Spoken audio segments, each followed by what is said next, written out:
Hafiz Ali Korça është ndër ata të pak të rilindas që gjithë jetën e tij të gjatë e kaloi në Shqipëri, ndër të rrallët që mbijetuan edhe pas vendosjes së regjimit diktatorial të Enver Hoxhës, duke parë me sytë e tij shkatërimin e njeriut, fesë dhe kombit, varfërimin ekonomik të vendit dhe ankandin e idealeve të shqiptarizmës në mënyrë çnjerëzore, siç ai vetë e kishte paralajmëruar 20 vjet më parë në veprën Bolshevizma, shkatërimi i njerëzimit.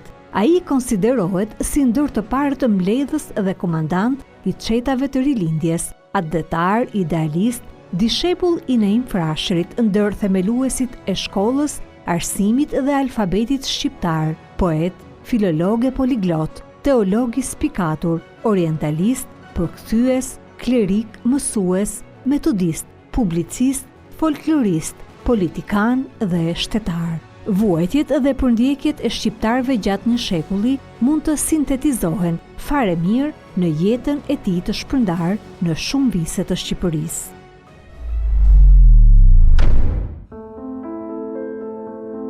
Hafiz Ali Korça ka lindur në qytetin e Korçës më 15 prill 1873, referuar fakteve të kohës dhe dëshmisë së nipit të tij që trashëgon sot emrin e Hafiz Aliut, duket se titullin Hafiz e ka marrë në moshë shumë të re.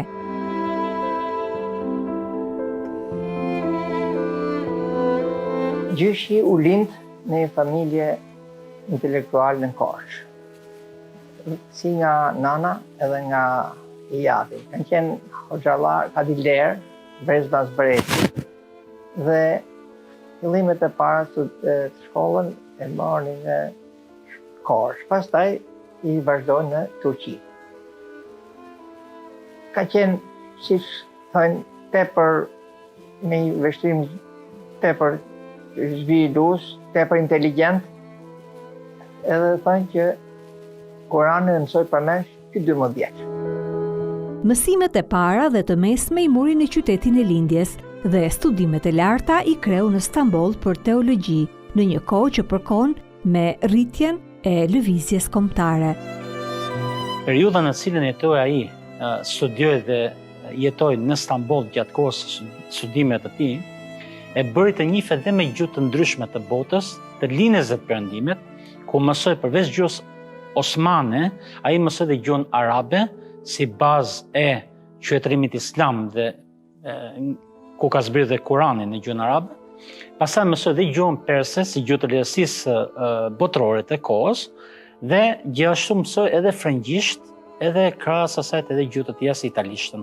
Do thotë ka folur mbi 7 gjuhë të ndryshme.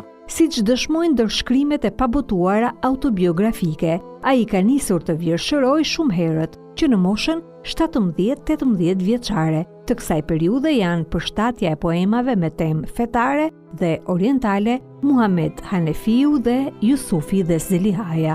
Veprat e tij kanë nisur që në fëmijëri, ku është marrë me përkthimin e lehtësisë arabe dhe turke, kryesisht duke përkthyer Kuranin, një pjesë të Kuranit në gjuhën shqipe, por gjithashtu e tërhoqi shumë me lehtësia perse iraniane, ku ndërto ai përktheu nga origjinali persisht Gjulistanin dhe Bostanin nga poeti i njohur dhe letrari i njohur iranian Sadi Shirazi, si dhe Rubaiyat e poet dhe astronomi dhe matematikanit të njohur Umer Khayyami. U lidh ky herët u lidh me lëvizjen patriotike, ky i vogël, edhe i kapën librat e Naimit, e kapën, e internuan, e dënuan me vdekje, por nga që dhe nga e shoqja kishe njerëzit, i kishe pashallar, i kishe drejtor bankash, i kishe ambasador në Gjermani dhe u lërosh me dekret imperial, si i thoshin, por gjyshi nuk ndryshonte as mendim, ishe i vendosur në bindjet e tij deri në vdekje.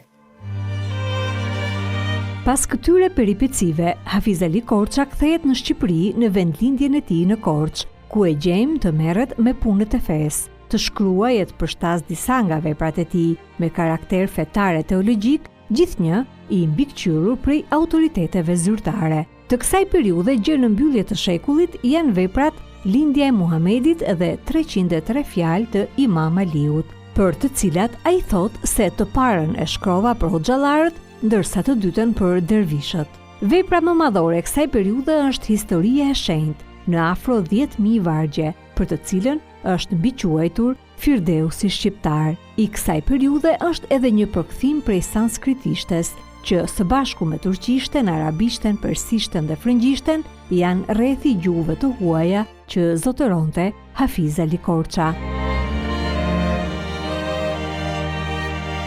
Më 1901, për t'i shpëtuar përndjekjeve del komit, siç shkruan vetë në malet e Shqipërisë, ku mblodhi dhe drejtoi çetën e 50 fidaive të Devollit, e cila është ndër të parat çeta të organizuara të periudhës së rilindjes.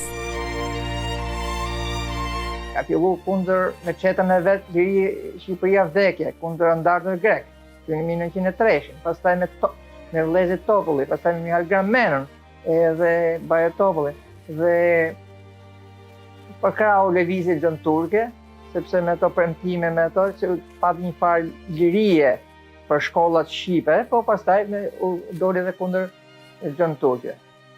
Kështu nisi dhe kundërshtimi i Hafiz Aliut me qeverinë e asaj kohe të Turqisë, me Talat Pashan që dënoi me vdekje, por nga miqtë e mëdhenj që kishte, nga njerëz që kishte, gjithmonë i shpëtonte litarit, si më thonë. Dokumentet e kohës dëshmojnë se Hafiz Ali Korça mori pjesë aktive dhe organizoi çetën e latinxhinjve, që punonin për shkollën shqipe dhe alfabetin shqip me shkronja latine. Duke pa nivelin e Shqipërisë, ne na vinte më përmar me gërmat latine, siç doli dhe më vonë, se me alfabetin Osman ose arab e kishte më të vështirë populli shqiptar që të mësonte gjuhën e vet e ashtu. Dhe për ne ngul Çinkan që e mori titullin. Nofkën latinxhi. Latinxhi. Jamon për gërmat latine. Gjithmonë i thonte të marrim nga shkencat e perëndimit. Binte shembull gjithmonë për vendet zhvillume. Japoninë e ka pas shumë në mendje, thonë marrin këto zhvillime, këto se ishte koha që Japonia në atë kohë mori një zhvillim. Po mos harrojmë thonte edhe tabanin ton shqiptar. Sepse duke ne pranë në një prashit poetit ton të madh, kombëtar, ideologut të rilindjes bashkë me vëllezërit e tij, gjyshi i korrektonte librat. I thonte biro, i thonte mi hitel shkrimet edhe mi korrigjoj, mi hiq sa gjemba. Që i qoshin për botimin në Rumani, dhe ato botoj biro e thonte mi pastron nga gjembat, janë fjalët e Naimit Madh. Shtypi Osmani kohës shkruante se vala e ngjarjeve të rëndësishme për shkollat dhe gjuhën shqipe u pasua me kundërsulm prej osmanëve, duke ju mbyllur shkollat e duke internuar drejtuesit e tyre. Kështu, Hafiz Aliu u internua në Spartën e Konjës, e mëtej vijojnë internimet nga Rumelia në Palestinë. Pavarësisht internimeve në shkretirat e Anadollit, si mas fjalëve të gjyshës time, që shkoi vapet meshme, me nallone shumë të trasha, ishin ato insektet, edhe një penxhere fare të vogël, sa vetëm sytë lejun që ta shifte shoqin në ato biruca. Edhe vonë, gjysha ime që i ka thonë që Hafiz Veni i thotë, se kështu i thirrte gjithmonë, kur kishe në mend u merreshe me politikë, se u martove, e etha. Po të hyni zjarri i Abdheut në shpirta, e pamundur dëshëria për vendin tatë është e pamundur që të ndrosh rrugë. La pasurit gjyshës time. Ato e kalon gjitha për libra, pasurit e veta, gjitha për libra. Dhe gjithë jetës, maleve, kuptimin duke në qetat, në këto. Kundërshtar i sundimit despotik të Abdulhamitit, ai ju bashkua lëvizjes kushtetuese të Shqipërisë, që kryesohej nga Komiteti Bashkime për Parim, duke shpresuar se konstitucioni e liria që pretendohej do të krijonte shanse për të realizuar disa prej interesave kombëtare, siç qenë lëvrimi i gjuhës, hapja e shkollave shqipe, por këto shpresa u konvertuan shpejt në përndjekje dhe ndëshkime, megjithse diçka arritën të shkëpusin. 2 kongreset e manastirit më 1908 dhe 1910 që vendosi alfabetin e sotëm të Shqipes, e më pas kongresin e Elbasanit që pasoi çeljen e së parës shkollë të mesme normale së Elbasanit. Në të dyja këto ngjarje të rëndësishme, Hafiz Aliu ka praninë dhe ndihmësen e tij, por rolin e protagonistit ai do ta luajë në kongresin e Dibrës më 1910, ku mblodhen 315 përfaqësuesit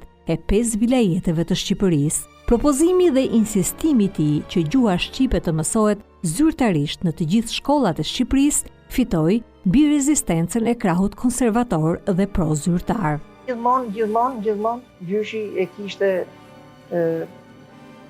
me gërmat latine, me shokët e vet që i vinte më përmarë dhe në një justifikim që kishte me autoritetet turke, me kryeministin, Talat Pasha i tha, pse i thonte me gërma latine, ti je shkollu në Stamboll, je i fetar këtu e bëj Kadin Berut, i tha.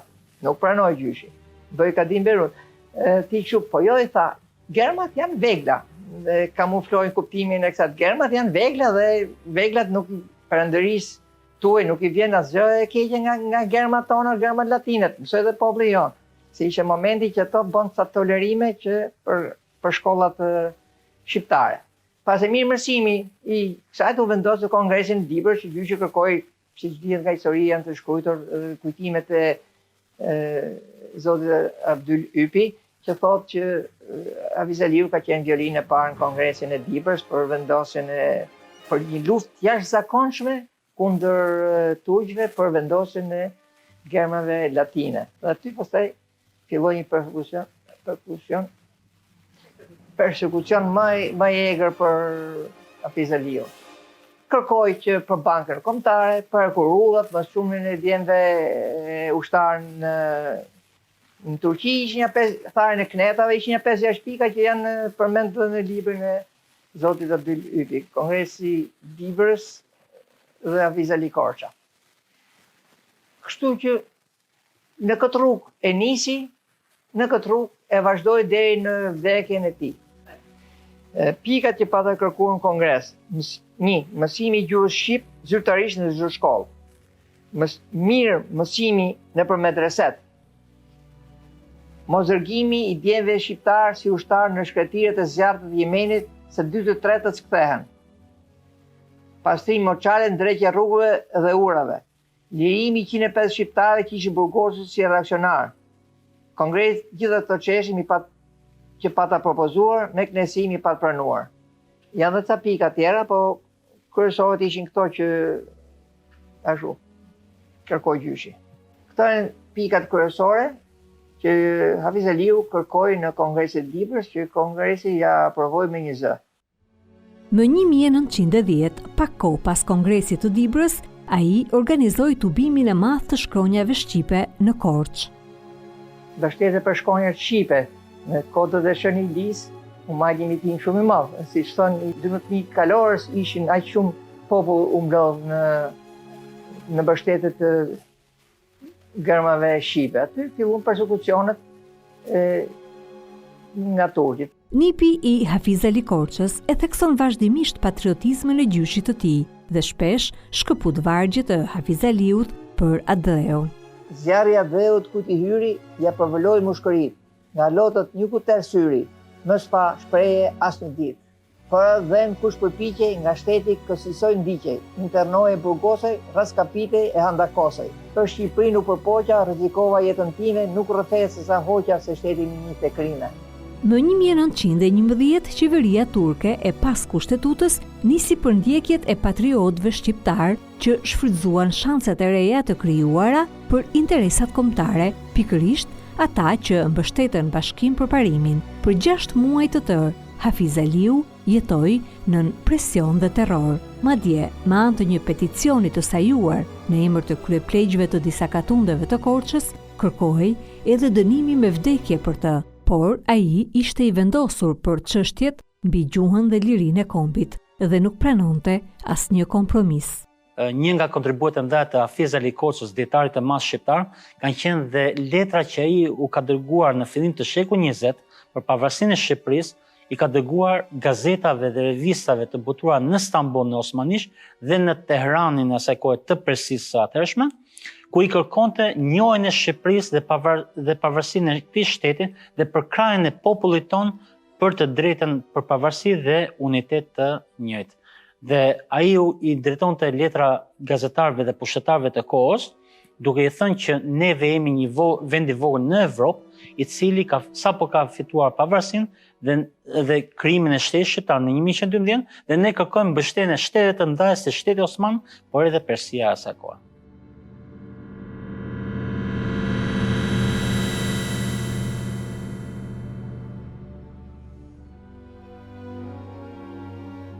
Në vitin 1918, Hafiz Ali Korça, me këmbguljen e konsullit austriak, emërohet antar i Komësisë Letrare të Shkodrës, që hodhi parimet e drejtshkrimit të Shqipes së bashku me Atë Gjergj Fishtën, Luiq Gurakuqin, Mati Logorecin, Salini Vicën e tjerë.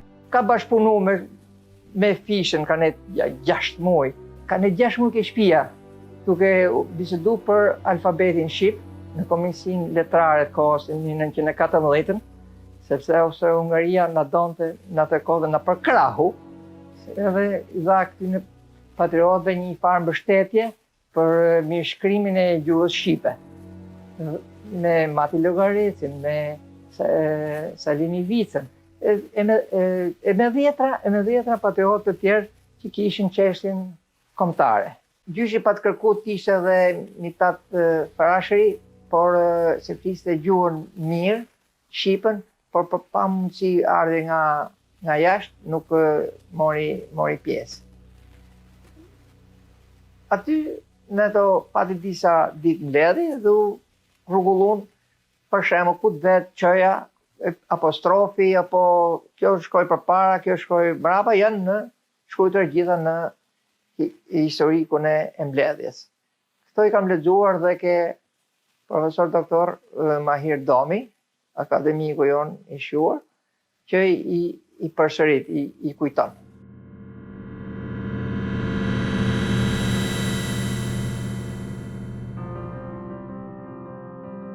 Në vitin 1924, Hafiz Ali Korça shkroi poemën 7 ëndrat e Shqipërisë, në nderim të atyre me të cilët përgatitën së bashku Kongresin Historik të Lushnjës. E shkruar në temperaturën e ngritur të luftës politike brenda vendit, në rrethanat e vendosjes së komunizmit në Rusi dhe më gjerë, e ndërtuar mbi bazën e 16 rrokshit në Imjan, me koncept strukturor e simbolikën që harmonizon lëndën me subjektin poetik, ajo është padyshim një kryevepër e poezisë shqiptare. Ai lëshon thirrjen e shqetësuar ndaj politikës së kohës për të mos lejuar në Shqipëri aplikimin e doktrinës së Marksit, tek e cila sheh qartë shkaktarin e kataklizmës njerëzore. Këto qëndrime ai do t'i zhvillojë më tej një vit më vonë në broshurën Bolshevizmi, shkatërrimi i njerëzimit, duke qenë ndër të parët shqiptar që shkroi një vepër kundër marksizmit dhe komunizmit. Dallimi i veçantë ndërmjet bolshevizmit dhe shtatënët të Shqipërisë është se bolshevizmin ai ka shkruar ekskluzivisht kundër sistemit bolshevik dhe ardhjes së tij në Shqipëri, duke kundërshtuar dhe disa personazhe të asaj kohe që të mos t'i afrojnë këtij sistemi. Ndërkohë shtatënët të Shqipërisë përfshin shumë fusha të ndryshme të jetës shoqërore dhe letrare. Hafiz Aliu, duke pasur një bagazh të madh intelektual, duke qenë në qendrën e perëndërisë osmane dhe me kontaktet mjafta me shumë patriotë shqiptar, kisha arritur në konkluzionin që duke pa dhe ardhin e Leninit, që thoshe Hazreti Lenini që thoshim ne, pa që u bën në Bashkimin Sovjetik. Kështu që ai shkruajti bolshevizma është shkatërrimi i njerëzimit. Kjo ka qenë, domethënë, një nga fjalit që atë përndoqi gjatë gjithë jetës së tij. Dhe këtu lidh gjithë vujtja dhe persekucioni në vazhdim. Dhe me ardhjen e komunizmit, nuk ju harru kjo se vepra e tij u botu prapë në 44. Prapë u ribotu në 44. Dhe kjo nuk ju harru. Duke zbuluar thelbin antihuman të komunizmit, ai shkruan: ajo, socializma e Karl Marxit me petkun komunizues, qytetërimin e përmbysi, fenë e rënoi, njerëzimin e shkatëroi, botën e varfëroi. Kjo vepër do t'i qëndronte disa vite më vonë mbi kokë si shpata e Damokleut, duke e cilësuar atë si një prej kundërshtarëve më të rreptë të komunizmit. Vitet e luftës së dytë botërore, Hafiz Ali Korça i kaloi tërhequr dhe pa u angazhuar politikisht, madje duke dalë hapur kundër pushtimit. Në kohën e pushtimit italian, gjyshi marrë me përkthime, me shkrime, me kujtimet e veta dhe ka qenë në medresen e Tiranës. Aty i patën propozuar që atë kurorën dhe ja çu Viktor Emanuelit dhe gjyshi nuk pranoi. Jam shqiptar, s'punoj për fashizmin. Por me gjithë këtë, regjimi komunist, që do të instalohej menjëherë pas luftës, do ta vinte Hafiz Ali Korçën në listën e të parëve që do të godiste dhe do ta godiste aty ku i dhimbte më shumë, tek djali i tij i madh, Selaudin Korça.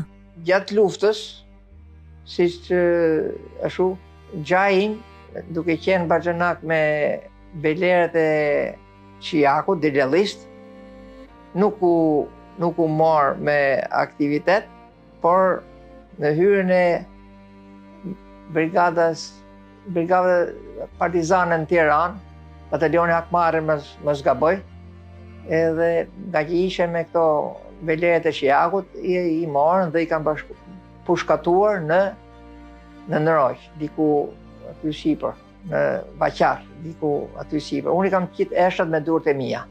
Kur hapëm atë gropa që na tregon, ishin lidhur me tela me gjemba, durët, dhe kishin nga i plumb mbas koke. Tash i kishin hudhur grumbull njëri mbi tjetrin. Asnjë fortunë e jetës së tij nuk i kishte dhënë goditje kaq të rëndë, as dënimet me vdekje prej Perandorisë Osmane, as presionet, internimet dhe vuajtjet pafund në burgjet e shkretëtirave të Perandorisë Osmane, as përplasjet dhe lufta politike në Shqipërinë pas pavarësisë, as përpjekjet e vështira për liri me çetat ku luftoi, ashtu siç e kishte parashikuar në librin e tij Bolshevizma, shkatrimi i njerëzimit, regjimi komunist i kishte treguar atij anën më të errët të terrorit që në ditët e para kur po instalonte diktaturën. Pas pushkatimit të djalit të tij, Selaudinit, një dimër i gjatë dhe i vështirë do të pushtonte jetën e Hafiz Ali Korçës.